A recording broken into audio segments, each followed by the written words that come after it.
Selamat pagi anak-anak, semoga kalian selalu sehat, selalu dalam lindungan Allah Subhanahu wa Ta'ala.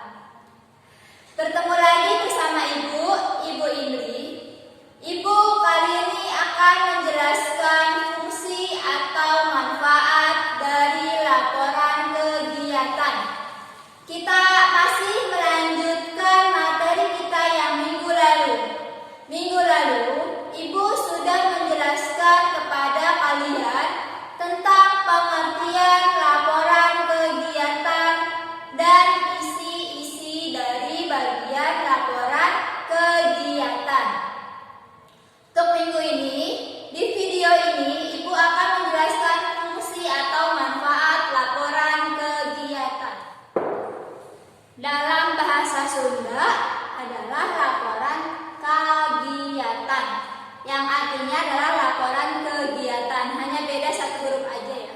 Kita langsung aja untuk mempersingkat waktu. Fungsi atau manfaat dari laporan kegiatan. Kita akan membahas ini.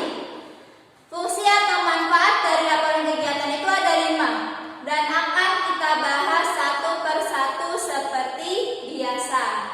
Yang pertama, fungsi atau manfaat dari laporan kegiatan pertama adalah alat untuk menyampaikan informasi.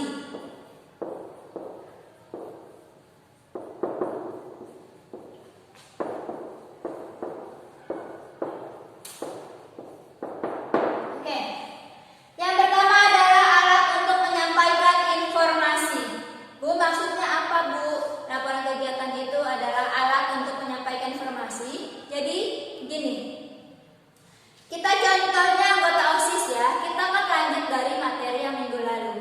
Minggu lalu Ibu udah ambil contoh anggota OSIS. Jadi kita lanjutkan aja untuk yang kedua minggu ini. Contoh, anggota OSIS membuat laporan kegiatan dalam pelaksanaan 17 Agustus 1945.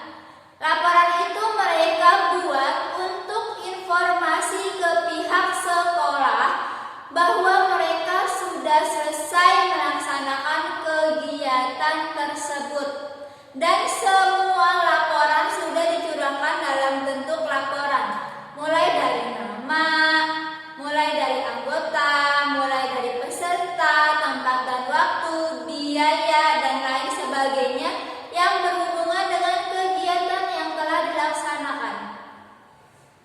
Jadi laporan kegiatan itu kan dibuat apabila kita sudah selesai melaksanakan kegiatan. Maka dari itu laporan tersebut adalah kunci utama bahwa anggota OSIS tersebut telah melaksanakan kegiatan dengan rincian-rincian yang sudah mereka laporkan di dalam bentuk laporan. Nah, itu sebagai informasi ke pihak sekolah. Oh, ternyata biayanya sekitar segini. Yang sudah dikeluarkan untuk kegiatan tersebut ternyata segini. Pesertanya yang mengikuti ternyata 1000 peserta atau 500 peserta. Tempat dan waktunya dimulai misalnya dari jam 7 pagi sampai jam 5 sore. Bertempatnya di mana?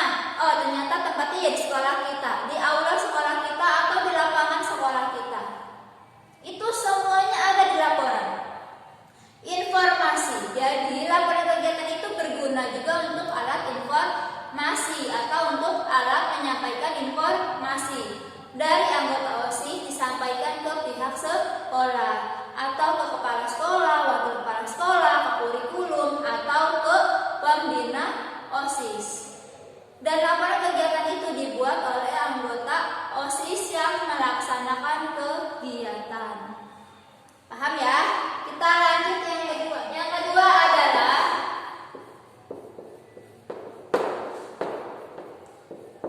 bukti untuk pertanggungjawaban.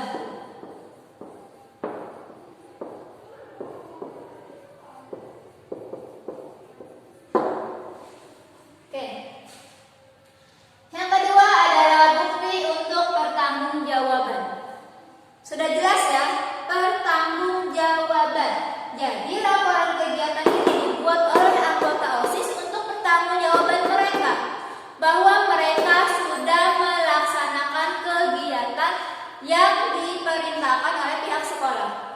pihak sekolah misalkan menyuruh anggota OSIS, kalian bikinlah kegiatan 17 Agustus dan laporannya serahkan ke kami, ke pihak sekolah. Gitu. Jadi laporan kegiatan itu pertanggungjawaban mereka bahwa mereka itu telah selesai melaksanakan kegiatan, bahwa yang diperintahkan oleh pihak sekolah dilaksanakan oleh mereka. Gitu.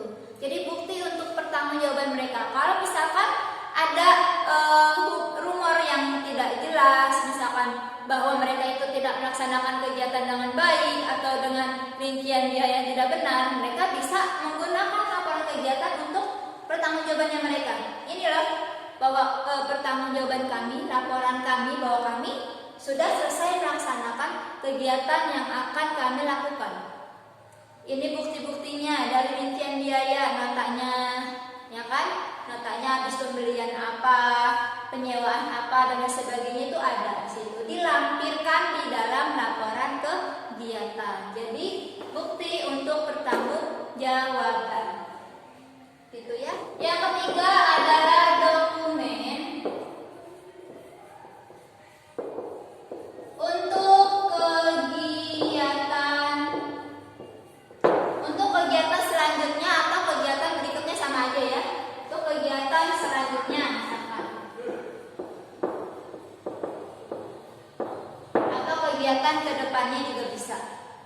Oke, yang ketiga, laporan kegiatan sebagai dokumen untuk kegiatan selanjutnya. Jadi contoh, laporan kegiatan itu kan sudah dibuat, nanti akan disimpan oleh pihak sekolah atau akan disimpan oleh anggota OSIS, disimpan di file atau dokumen-dokumen OSIS.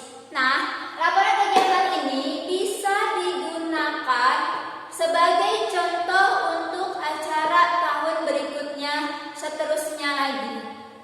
Misalkan perayaan 17 Agustus itu dibuat laporan kegiatannya tahun 2020, Agustus tahun kemarin misalnya. Sudah dibuat lalu disimpan kan sama pihak sekolah atau sama pihak OSIS disimpan. Lalu nanti ada anggota OSIS baru di tahun 2021. Nah, ini laporan yang sudah dibuat ini bisa digunakan oleh anggota OSIS yang baru sebagai contoh mereka. Oh, ini contoh dokumen laporan kegiatan 17 Agustus tahun lalu. Mereka bisa berpikir, ini contoh dokumen yang laporan kegiatan yang dibuat oleh kakak kelas kita kemarin. Kita harus bisa membuat laporan kegiatan yang jauh lebih baik lagi, yang lebih kreatif lagi dari kakak kelas kita. Itu sebagai dokumen kita, sebagai pembelajaran kita juga. Jadi dokumen untuk kegiatan selanjutnya juga bisa digunakan untuk adik kelas yang akan memakai contoh dari kegiatan yang telah dilaksanakan tahun lalu, bisa mereka gunakan untuk contoh mereka membuat laporan kegiatan tahun ini. Begitu maksudnya ya. Yang keempat adalah sumber pengalaman.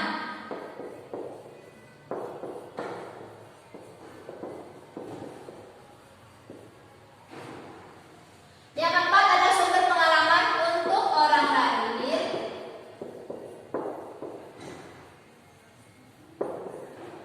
dan bisa juga untuk diri kita sendiri. Kenapa bisa dibilang sumber pengalaman? Karena laporan kegiatan itu adalah suatu pembelajaran untuk diri kita sendiri dan untuk orang lain, untuk anggota-anggota organisasi lainnya. Contoh yang tadi sudah kita bahas, contohnya adalah anggota OSIS membuat laporan kegiatan. Misalnya kalian itu tidak pernah mengikuti organisasi waktu kalian sekolah di SD atau di SMP, dan pada saat SMA kalian mencoba untuk mengikuti sebuah kegiatan organisasi, kalian ikutan ke OSIS. Kalian bisa belajar banyak dari organisasi tersebut. Contohnya salah satu adalah membuat laporan kegiatan. Awalnya kalian tidak pernah tahu bagaimana sih laporan kegiatan itu, seperti apa sih membuat laporan kegiatan itu, dan ternyata pada saat kalian mengikuti organisasi OSIS, kalian bisa mempelajari laporan kegiatan ini di organisasi kalian.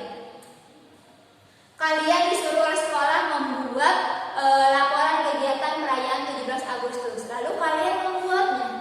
Ingat ya, laporan kegiatan itu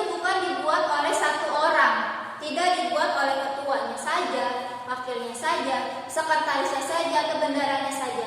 Laporan kegiatan itu dibuat sama kalian semua satu anggota.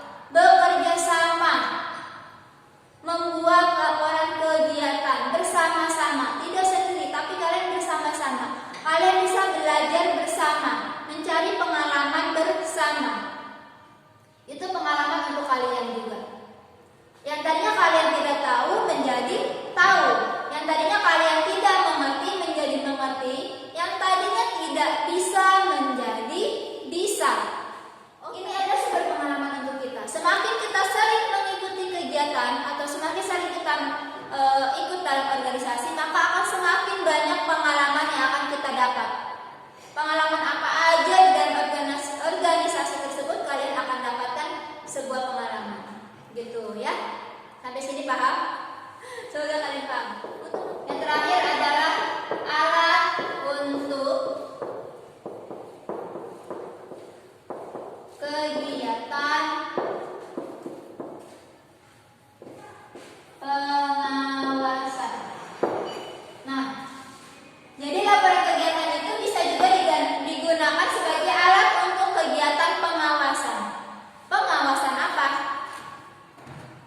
Misalkan pihak sekolah mengawasi kegiatan anggota OSIS, atau pihak sekolah mengawasi kegiatan PNS, kegiatan paskibra, kegiatan pramuka yang akan mereka laksanakan atau yang sudah mereka laksanakan. Atau misalkannya lagi pembina OSIS atau misalkan kesiswaan kurikulum mengawasi kegiatan organisasi-organisasi yang ada di sekolah. Jadi laporan kegiatan ini bisa digunakan sebagai pengawasan dari semua kegiatan yang akan dilaksanakan.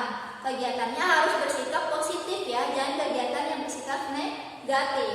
Jadi untuk kegiatan pengawasan itu bisa digunakan untuk hal-hal yang positif. Jadi bisa digunakan oleh pembina OSIS untuk mengawasi kegiatan-kegiatan yang telah dilakukan oleh anggota-anggotanya.